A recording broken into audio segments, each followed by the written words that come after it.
Muito bem, está no ar mais um Bate-Papo das 6, o seu programa de debate, atualização e informação, né? Hoje é quarta-feira, dia de saúde, né? E mantendo a tradição do programa, nós temos aí duas belas especialistas, né? Nós temos ali na ponta esquerda a doutora Daniele Campostrini, que é neurologista e também especialista em neurologia periférica, não é isso? Isso. Seja bem-vinda, doutora Daniele. Obrigada pelo convite, é um prazer sempre estar aqui com vocês. Isso aí, do meu lado aqui, mais perto de mim, a doutora Juliana Fiorotti, que é reumatologista. Seja muito bem-vinda. Obrigada. Boa noite e obrigada pelo convite novamente. Isso aí.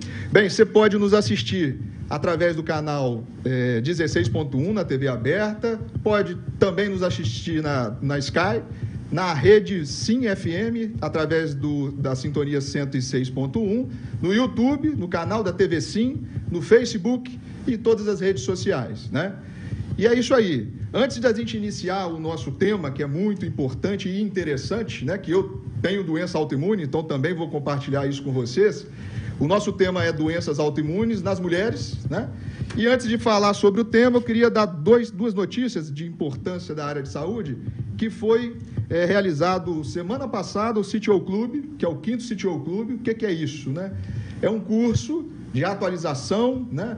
Um curso que dissemina um tipo de técnica de angioplastia que Linhares é pioneiro. Então, nós recebemos ali no Rio Doce, na Unicor, médicos do mundo todo e do Brasil para atualizar e aprender essa técnica que está sendo o grande, vamos dizer assim, um avanço aí da hemodinâmica dos últimos tempos. Outra informação importante é que Linhares, né, formou a primeira e a segunda turma de médicos especialistas em clínica médica. Então, é mais um avanço, mão de obra especializada, médico especializado, formado aqui em Linhares. Então, Linhares está voando realmente, né?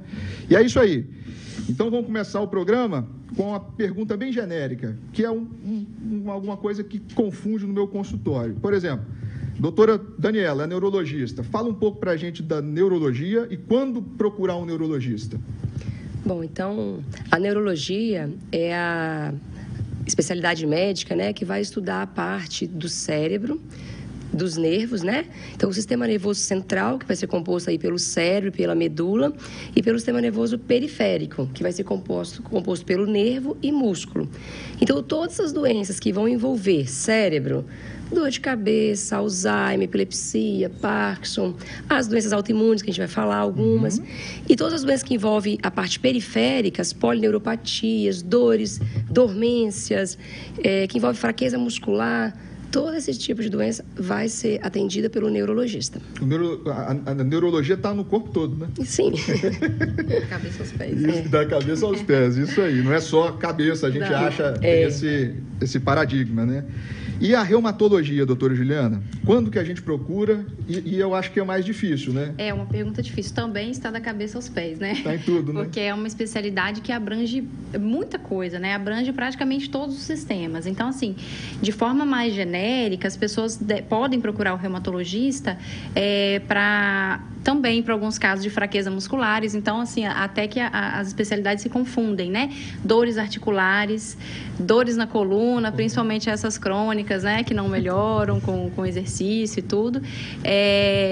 Alguns casos também de dores difusas, como é o caso da fibromialgia, né? Lesões de pele, que, por exemplo, aparecem no lúpus. Alguns tipos de dores de cabeça também podem estar relacionadas à reumatologia e doenças autoimunes, que hoje acho que a gente vai abordar um pouquinho para a gente poder falar sobre isso. Que é o grande tema de hoje, né? Exatamente. Então, as duas especialidades, elas são bem complexas e estão em todos os órgãos, vamos dizer assim, né? Órgãos não, os organismos, né? Bem, vamos lá. Doutora Juliana, já que é a sua especialidade, eu acho que mexe mais com a doença autoimune, esclarece para a gente, para a população, de uma maneira bem simples, né?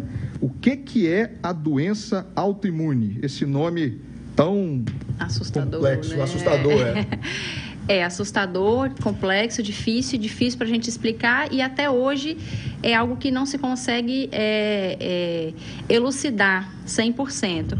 Mas, basicamente, é assim, são doenças que se manifestam pelo mau funcionamento do nosso sistema imunológico, certo? Então, existe como se fosse um desbalanço. O nosso sistema imune, ele começa a atacar os tecidos, os órgãos, né, de qualquer parte do nosso corpo, como se fosse algo estranho. Por exemplo, como se ele atacasse uma bactéria, um vírus, um fungo, que é um ser diferente, completamente diferente, que deve ser atacado. Então, isso acontece pela alteração do sistema imunológico, como se ele fosse exacerbado, né? E aí isso acontece por quê? Muitas vezes existem alterações genéticas, né? Então, assim, as células têm lá os genes alterados dentro dela e essas pessoas têm a predisposição genética para aparecimento dessas doenças, que nem sempre elas vão se manifestar, né? Depende do que a gente chama de fatores externos também. Então, às vezes a pessoa tem essa predisposição, tem na família, já tem gente com doença autoimune, mas nem sempre ela manifesta essa doença. Pode ficar ali adormecida e isso nunca acontecer. E em outras pessoas isso pode se manifestar. É o sistema de defesa do organismo atacando ele mesmo. Exatamente. Será que isso seria isso. Uma sentença correta? Acho que sim, né? Uhum. Isso aí. E quando que a gente pensa em doença autoimune?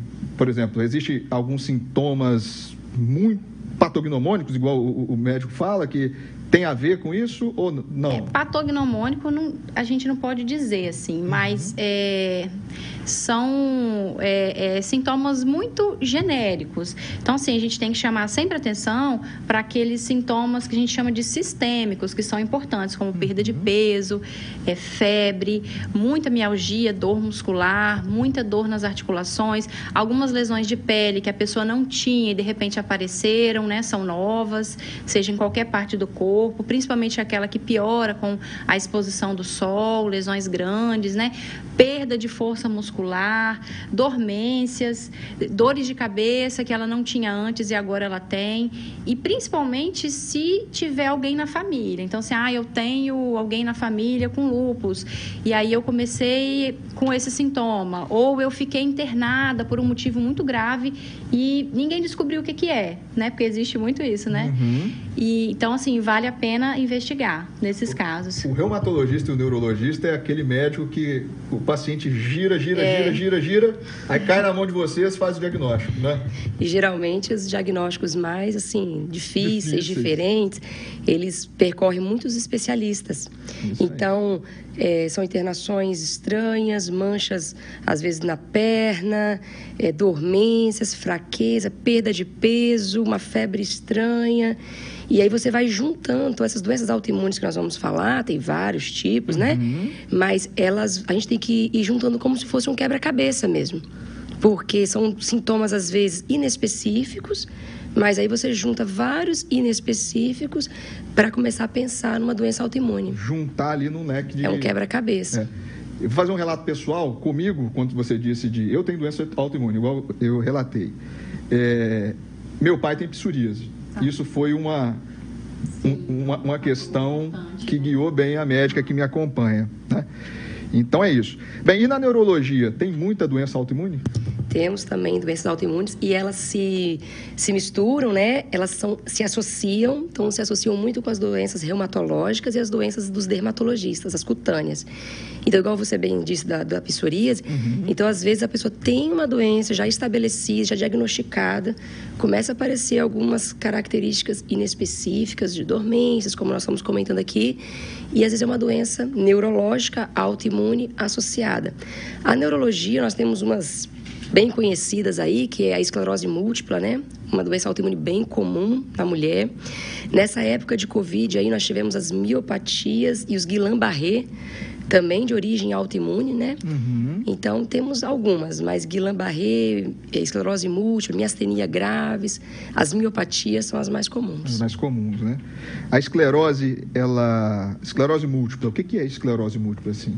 Então, os sintomas, o que ela pode... Porque eu acho que é uma doença relativamente comum desse espectro, né? Sim. Então, a esclerose múltipla é uma doença também mais comum em mulher, como a maioria, né, das doenças autoimunes, não todas, mas mais comum da mulher jovem, ali abaixo dos 35, dos 40 anos, para começar o diagnóstico.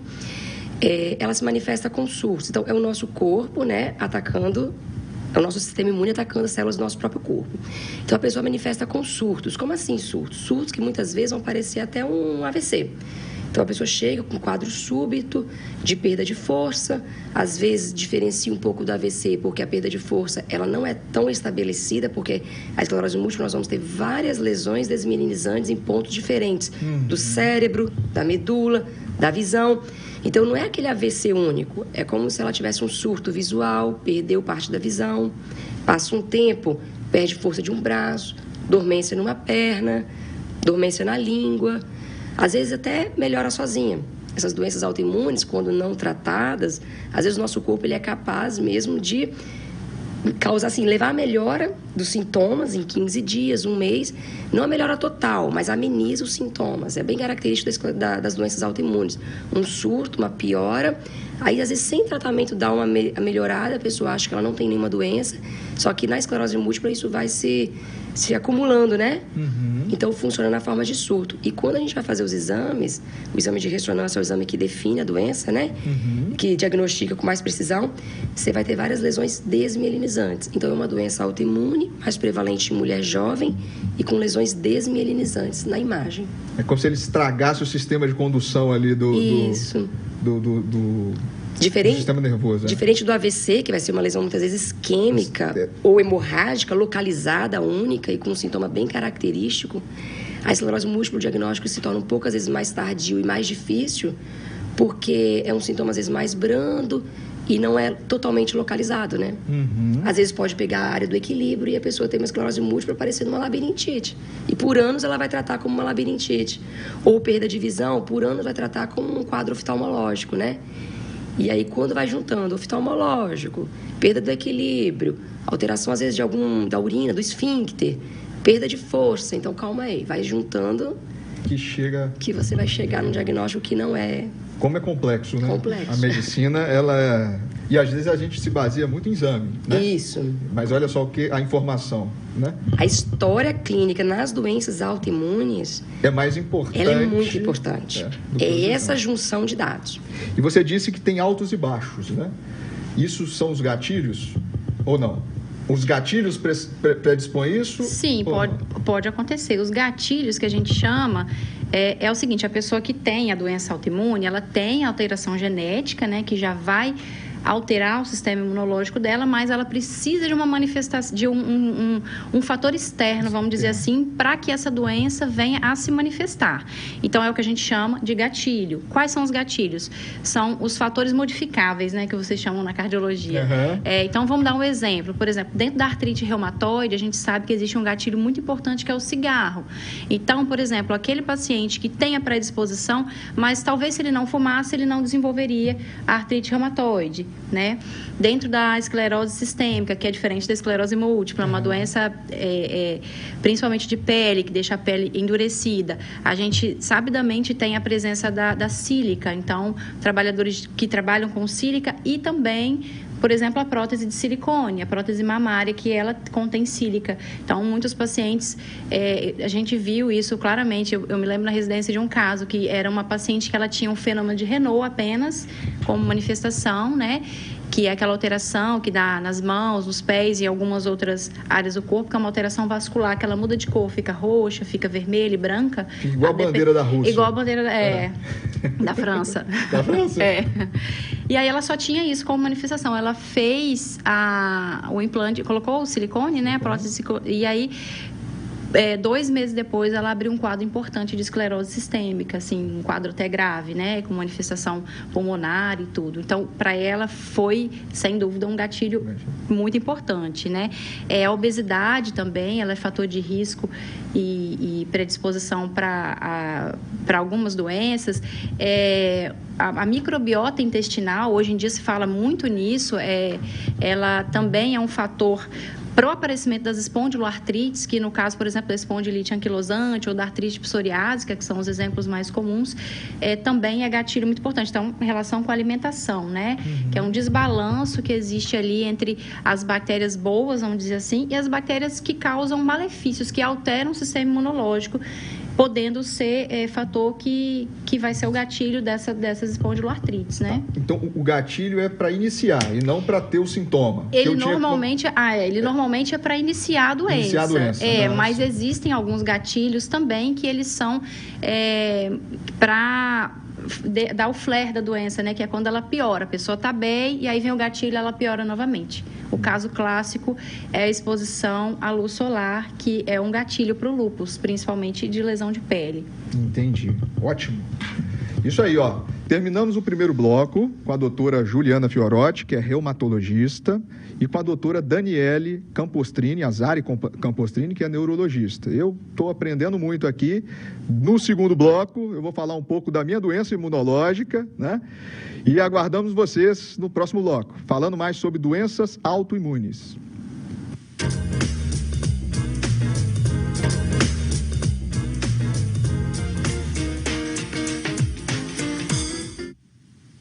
Estamos de volta com o Bate-Papo das 6. O tema hoje é doenças autoimunes. Estamos na presença da doutora Juliana Fiorotti, que é reumatologista, e da doutora Daniele Campostrini, que é neurologista, né? Falávamos no último bloco sobre os gatilhos, o que é doença autoimune, né? A importância da história familiar, né? E aí existe associação, doutora Juliana, entre essas doenças autoimunes ou não? Elas são isoladas? Existe entre as doenças dentro da reumatologia ou da reumatologia com a neurologia também. Existe o que a gente chama de sobreposição, que é quando tem mais de uma doença.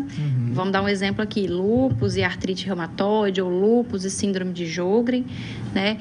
Ou uma muito comum, que é a tiroidite de Hashimoto, que está presente em muitas doenças, que é uma doença autoimune, né? Hipotiroidismo autoimune, vamos dizer assim, ela está relacionada com, acho que a maioria, né, das doenças autoimunes, tanto dentro da reumatologia quanto também na neurologia. Mulher, a gente tem que pedir TSH, sim, faz todo, parte, né? Do rastreio, faz.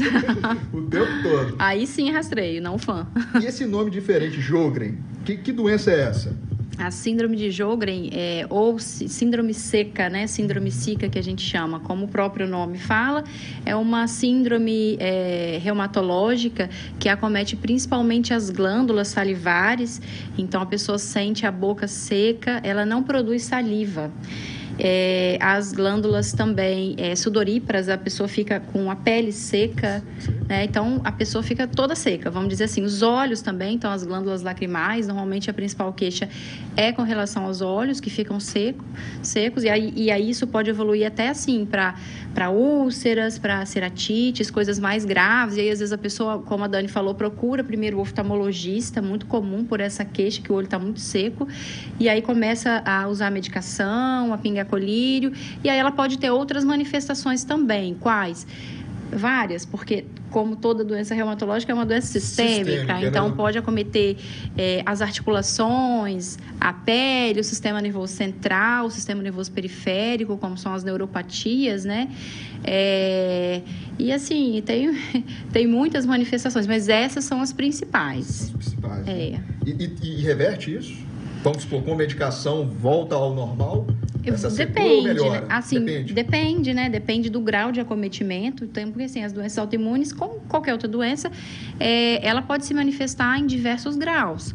Então, a depender da agressividade da doença e da resposta ao tratamento, isso pode ser revertido ou isso pode ter o controle. Depende de cada organismo, principalmente, né? Entendi. Ó, vamos lá, uma pergunta que veio da caixa box aí da internet. Fibromialgia é doença autoimune? Eu acho que cabe para as duas, né? Você também recebe muita fibromialgia, né? Vai, Dani. Tratamento e...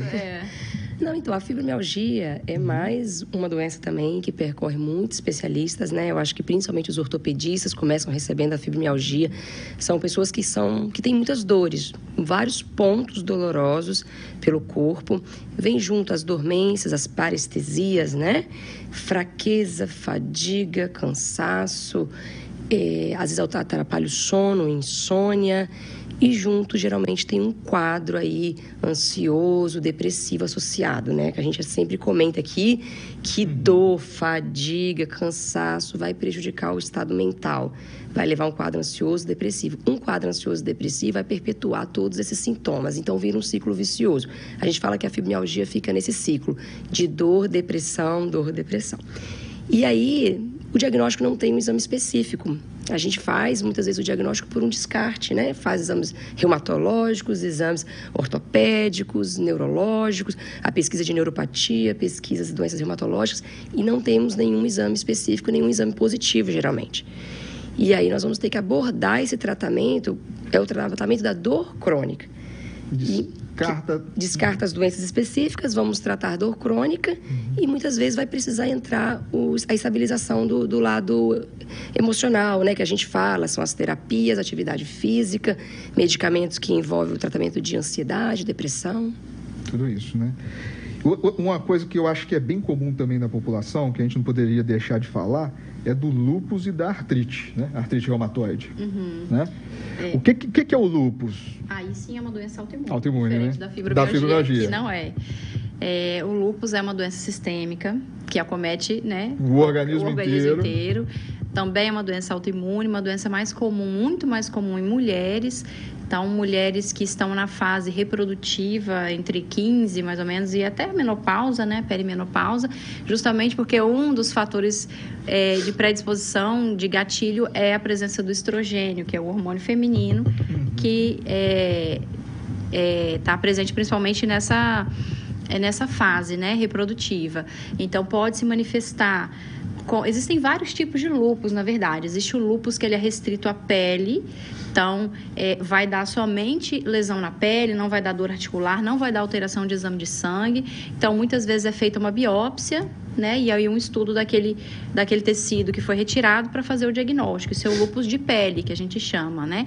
Existe o lúpus discoide também, que muitas vezes ele é restrito à pele, que é um dos tipos, que aí ele pode deixar algumas cicatrizes, inclusive na cabeça, que não é alopecia areata, mas pode ser parecido, um diagnóstico diferencial. E existe o lúpus sistêmico, que é aquele que, além das lesões da pele, pode evoluir com dor articular, muito comumente, e acometer os órgãos nobres. Então, assim, o rim, por exemplo, que é uma das grandes preocupações, é a alteração renal, a nefrite lúpica, que a gente chama, que aí precisa de um tratamento rápido e agressivo para que a pessoa não perca esse rim, né? Pode atingir cérebro, com Guillain-Barré, mielites, neuropatias, né? AVCs, tromboses, problemas cardíacos também. Aliás, as doenças autoimunes, pelo menos na reumatologia, a maior mortalidade é de doença cardiovascular. Isso mesmo. E existe o tratamento, não existe a cura, como todas as doenças autoimunes, mas existe tratamento para controle, para que essa doença, a gente tente que ela não faça, como a Dani falou, não faça o flare, que é a piora da doença. Então, a gente tenta controlar a maior parte possível, porque quando ela é leve, tá tudo bem, mas quando ela é grave, ela pode atingir órgãos nobres e ser irreversível. Na neurologia, você vê muito lúpus? Sim, lúpus, assim, associado a sintomas neurológicos. Então, jovens com quadro de convulsão, nunca foram epilépticos, nunca convulsionaram na infância, e abre um quadro de convulsão sem outras causas, isso aí começa a juntar, igual a gente falou, né, as peças do quebra-cabeça, e às vezes pode ser um quadro de lúpus abrindo com uma convulsão. Outra coisa, com mononeuropatia múltipla, a gente fala, né, nervos acometidos de forma... Vários nervos do corpo acometidos, de forma assim, isolada cada nervo, né? E a gente faz exame de eletroneuro e a gente vê a atividade de doença. Uma coisa importante que a gente tem que falar nessas doenças autoimunes é a nossa busca por atividade de doença. Essa doença, às vezes, ela fica por um tempo estabilizada, muitas vezes a pessoa nem diagnóstico tem direito, e a gente vai buscar a atividade de doença. Nessas atividades, nesse flare, né, nesse surto, é onde clareia um pouco mais o diagnóstico para a gente, e o tratamento da atividade, ela muda um pouco, muitas vezes muda. Então, na neurologia, às vezes indica uma atividade de doença, um lúpus com uma atividade de doença, está convulsionando, está com uma neuropatia em atividade. E aí começa toda a pesquisa do lúpus. Ou já tem lúpus, né? Tem lúpus. E é uma fase de atividade de doença. Ou o diagnóstico é do reumatologista e vai para o neuro, ou do neuro suspeita e vem para o reumatologista. Ou às vezes ele tem duas coisas. Por acaso também teve uma manifestação neurológica que não necessariamente é do lúpus, né? Então não é fácil. Interessante. Bem, o meu relato que eu estava doido para contar. Eu tenho uma doença que chama espondiloartropatia axial. O nome certo é esse? Isso aí. É um problema do quadril, uma inflamação do quadril, né? Que eu sentia muitas dores e eu tive o primeiro episódio quando eu tinha 17 anos.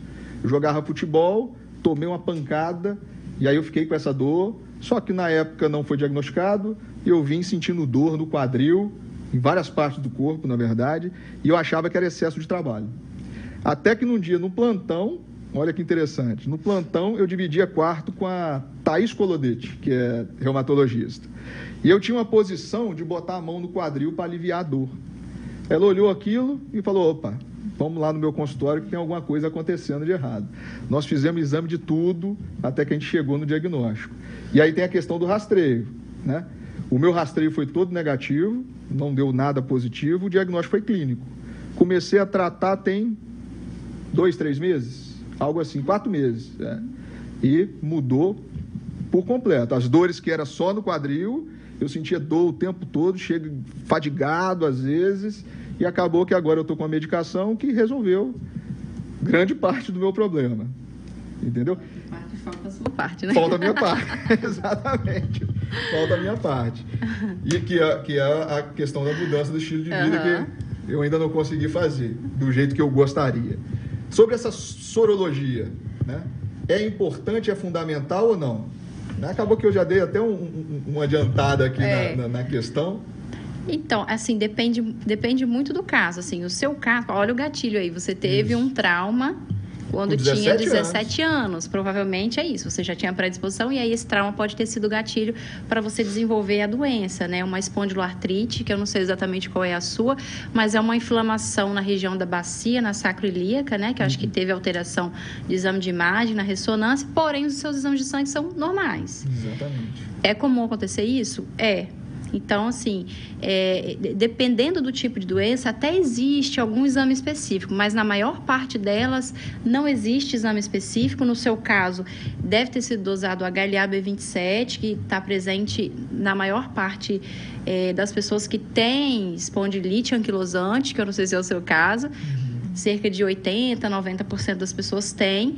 Mas se você tiver, por exemplo, uma espondiloartrite associada à psoríase, que o seu pai tem. Que é a minha história familiar. Que é a sua história familiar. A importância de pontuar isso aí, porque aí é o quebra-cabeça, né? A gente vai juntando as pecinhas, já que o seu exame de sangue veio negativo. Então, nem sempre, quando o exame de sangue vem negativo, a pessoa não tem a doença. Não é definidor. Não é definidor. Quando a gente vem aqueles... Tanto de exame FAM, antinúcleo, não quer dizer que aquilo negativo está... Não quer dizer. E nem quer dizer que isso também é um exame de rastreio para todo mundo, porque agora tem sido muito comum, né? Eu vou pedir FAM como um exame de rastreio, como um hemograma, uma glicemia, né? Que é pedido como um check-up. Agora é feito o FAM também, que não deve ser feito, nenhum desses exames para pesquisa de doença autoimune deve ser feito como um exame de rastreio para a população em geral. Não deve ser feito, só deve ser feito em caso de dúvida. Se tiver algum sinal ou sintoma de que seja realmente uma doença autoimune. Por quê? Da mesma maneira que o seu exame veio negativo e você tem doença autoimune, às vezes vem um exame positivo, que pode ser a predisposição genética, mas a pessoa não tem a doença.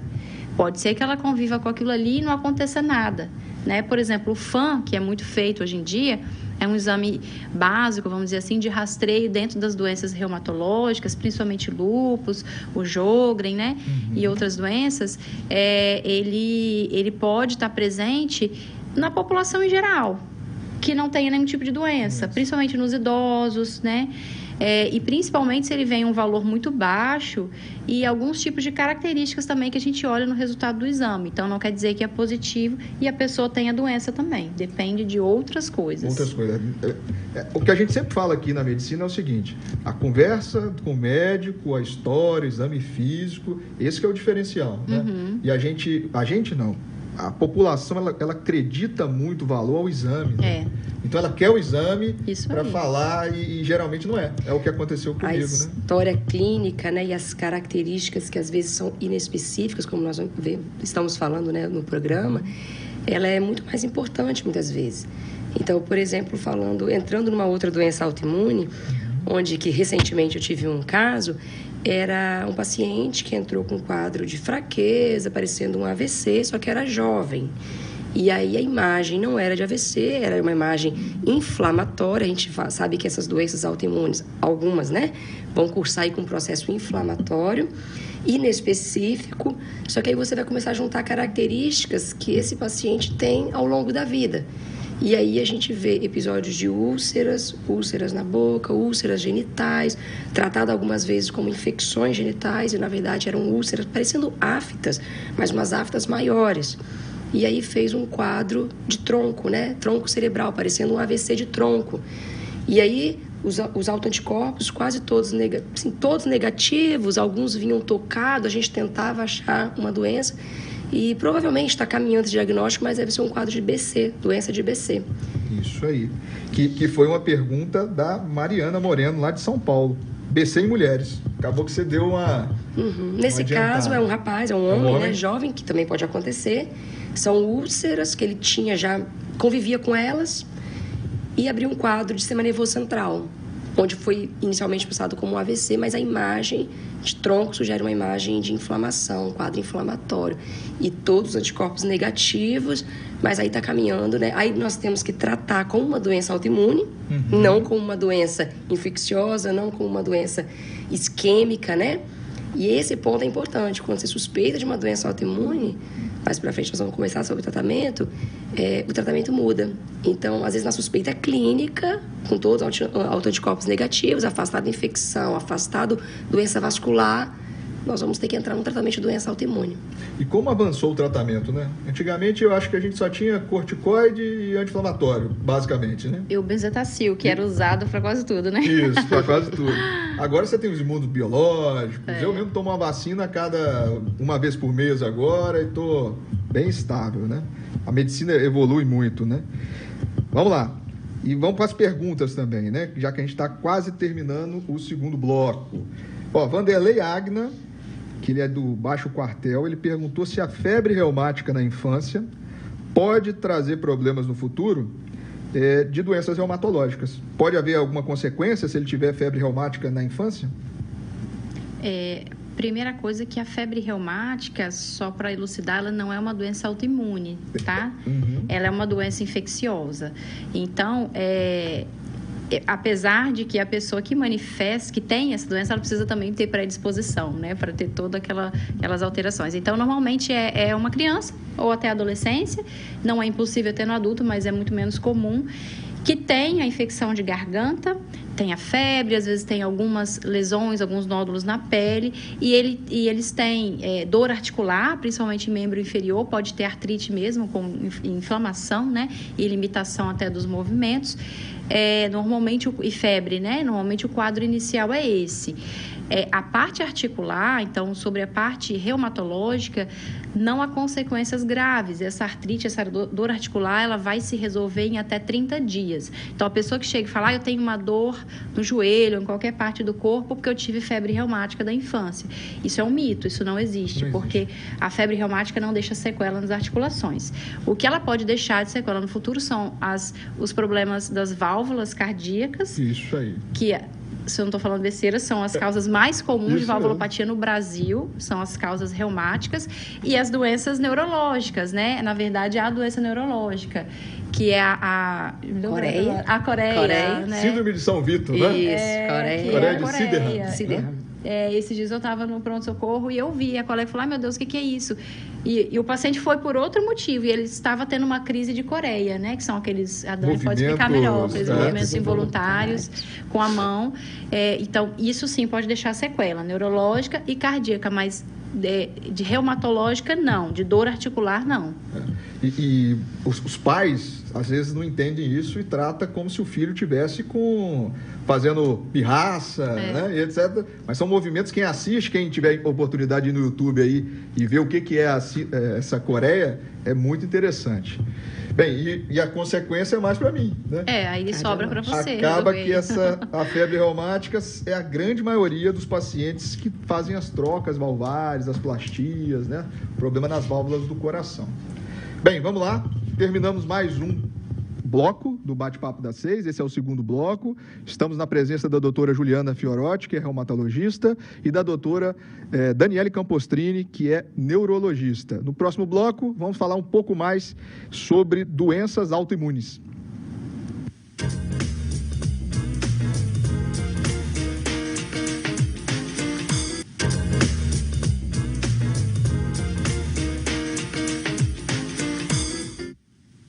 Muito bem, estamos de volta com o Bate-Papo das 6. Hoje o tema é doenças autoimunes, tá? Na presença da doutora Juliana Fiorotti, que é reumatologista, e da doutora Daniela Campostrini, que é neurologista. No último bloco, nós abordamos vários temas. Agora, nós vamos responder mais uma pergunta que veio das redes sociais, que é o Juliano, que ele é neuropsicanalista. A Alcilene também fez essa pergunta, que é: o fator emocional, ele pode influenciar no surgimento das doenças autoimunes? O fator emocional, ele vai funcionar como um gatilho, como nós já conversamos aqui, né? São vários gatilhos que vão, às vezes, pode fazer a doença se manifestar, ou às vezes a pessoa tem a doença, mas faz com que essa doença piore, né? A gente fala que entra num surto ou num flare dessa doença. Então, é muito comum pacientes com algumas doenças autoimunes necessitar desse tratamento, por ser também uma doença crônica, uma doença que não tem cura, uma doença que requer medicamentos que muitas vezes são injetáveis, né? Em alguns casos injetáveis. Então, também não é fácil você tomar uma medicação assim. Requer todo um quadro emocional, né? Todo um quadro de estabilização emocional, para que também não prejudique e não aumente esses surtos. Então, o tratamento com terapias, com atividade física, às vezes com a necessidade de medicamentos ansiolíticos, é fundamental, sim, para o controle da doença. O gatilho, então, é para iniciar. O flare, ele é a descompensação durante a doença. Seria isso? Isso é o correto, né? Sim. Tá, outra coisa. Vamos entrar agora na polêmica da semana, né? Tudo discutiu aí, eu acho que o mundo todo discutiu aí a questão do Will Smith, né? Que acabou que deu uma bofetada no Chris Rock, porque ele ofendeu a sua esposa, que tinha uma doença, que é uma doença autoimune, né? Que é a alopécia. Você poderia explicar um pouco para a gente sobre isso, doutora Juliana? O que é a alopécia? A alopécia é uma doença que dá queda de cabelos ou de pelos. Pronto. A alopécia areata, que é o problema que ela tem, que a esposa... É diferente. Aí é considerado, sim, uma doença autoimune, uma doença que tem uma prevalência semelhante em homens e mulheres, né? Numa faixa etária entre 20 e 50 anos, que normalmente é uma queda, cai de repente, cai como se fosse tufos de cabelos. Pode ser tanto na cabeça, que é o caso dela, não sei se o restante dos pelos ela tem, ou em qualquer região que tenha pelo no corpo. Tem gente, inclusive, que não tem pelo no corpo nenhum, nem da cabeça aos pés, né? E aí, normalmente, forma lesões redondinhas, né? E aí fica aqueles buracos, e podem ser vários, ou pode ser a universal também, né? Que acaba caindo tudo, que é esse caso. É uma doença dermatológica, né? Quem trata é o dermatologista, então eu estou dando aqui só um pitaco. Mas também ela pode estar associada a outras doenças autoimunes, né? Doenças neurológicas, que a Dani já falou, doenças tiroidite de Hashimoto, que é o hipotiroidismo, né? Autoimune, lúpus também, que é diferente da alopécia do lúpus, porque o lúpus também pode dar alopécia, mas não é a alopécia areata. Acho que deu para entender, né? Podem vir juntas. Sim. Porém, a alopécia do lúpus, ela é diferente. É uma alopécia mais difusa, como se deixasse o cabelo mais ralinho, né? Porque tem várias causas a alopécia do lúpus, até o tratamento medicamentoso. Algumas medicações podem levar à alopécia também. E depende, se tiver lesão, por exemplo, discoide, daquele lúpus de pele na cabeça, pode sim deixar como se fosse uma alopécia areata. Lesões redondinhas. Porém, é diferente porque ela tem um fundo, quando ela está em atividade, a doença está em atividade, ela fica mais vermelhinha, ela tem sensibilidade e irritabilidade naquela região. Diferente da alopécia areata, que ela vai evoluir com o fundo da pele normal, não tem lesão característica, né? Então, é uma doença autoimune que pode vir junto com outras também. E tem tratamento, mas nem todos os casos respondem, né? Como foi aquilo que a gente falou, que acho que talvez seja o caso dela, né? As doenças autoimunes, assim, para a gente fechar em geral, elas, na maioria das vezes, eu acho que não tem cura, né? O controle é o grande questão do tratamento.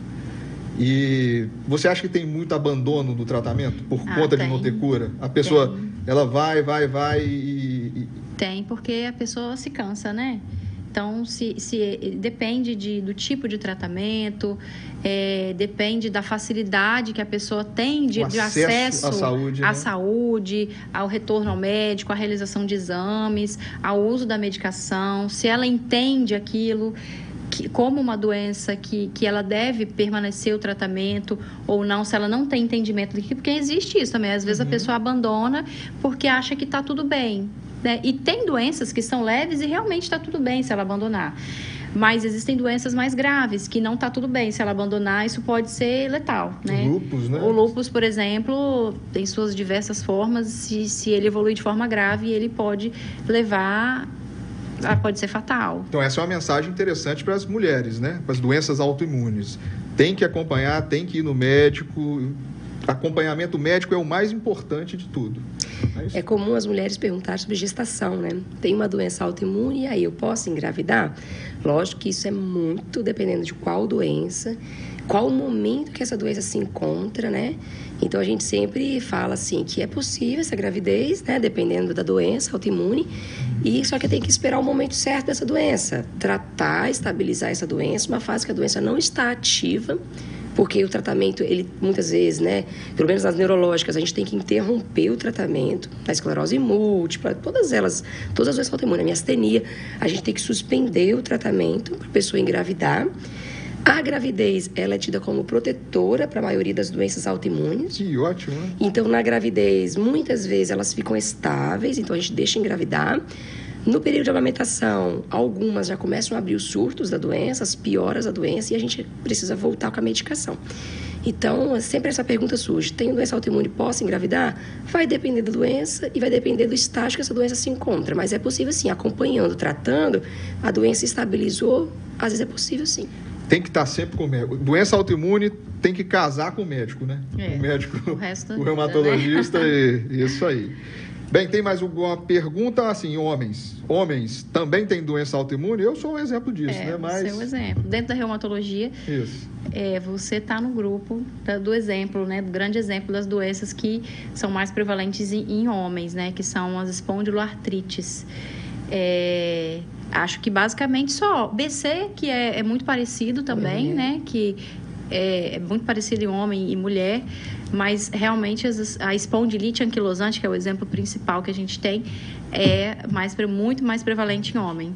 Jovens. E na neurologia, a miastenia, né? A miastenia graves, ela tem uma porcentagem maior no homem até mais idoso. Então, foge um pouco do padrão das doenças autoimunes, né?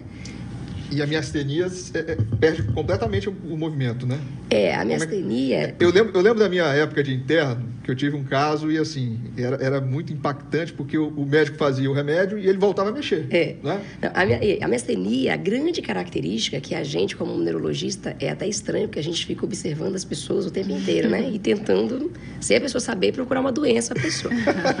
Aquelas pitose palpebral, pitose é quando a pálpebra cai. E é uma pitose flutuante. Então, a pessoa está conversando com você com o olho aberto, né? Aí está lendo, está usando muito essa pálpebra e, de repente, vai fechando. Às vezes, a pessoa está com a pálpebra mais fechada até porque fez algum procedimento estético e fez errado, deu errado e caiu a pálpebra.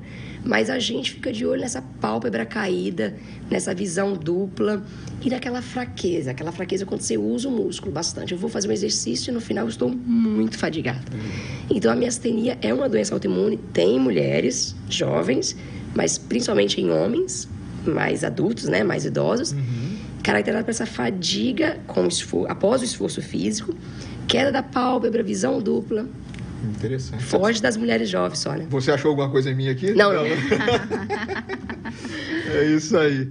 Ó, chegamos ao final de mais um Bate-Papo das 6. O tempo está apertado, nós temos 3 minutos só aqui. Eu aprendi muito, aprendi sobre a minha doença, né? E como a gente deve acompanhar. Muito obrigado aí, doutora Daniela Campostrini. Minutos aí finais para... Fique à vontade. Eu quero agradecer o convite, né? Sempre é bom estar aqui, dividir com a Juliana, que é reumatologista. A neurologia e a reumatologia, elas estão sempre ligadas, sempre juntas. É problema de nervo, é problema muscular, é uma doença é uma doença sistêmica.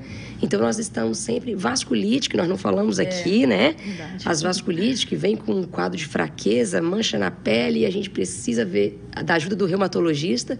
Então, é sempre bom estar aqui. Isso. Obrigada. Obrigado pela presença, sempre ajudando muita gente em todos os ambientes, né? Lá no hospital, no ambulatório, tudo isso. E doutora Juliana Fiorotti, prazer recebê-la também. Considerações finais. Eu acho que a mensagem final é que a população fique atenta, né, a esses sinais e sintomas que a gente conversou aqui durante o programa. Não é para assustar, porque às vezes são sintomas que, nossa, eu tenho, né, e a pessoa começa a reparar demais. E principalmente quem tem história familiar de alguma doença autoimune. Então, se tiver algum sintoma, procurar mais rapidamente o médico, porque tem tratamento e muda completamente a qualidade de vida, você sabe disso. Muito. E lembrar também que alimentação e atividade física hoje fazem parte do tratamento de tudo, né? Inclusive das doenças autoimunes. Então é isso. Obrigada pelo convite. Foi um prazer estar aqui. Ótimo. Sigam as doutoras aí nas redes sociais. A doutora Juliana tem Instagram, a doutora Daniela também. Tire suas dúvidas por lá. E é isso aí. Chegamos ao final de mais um Bate-Papo das 6. Semana que vem, próxima quarta-feira, mais saúde para vocês. Um grande abraço e até a próxima.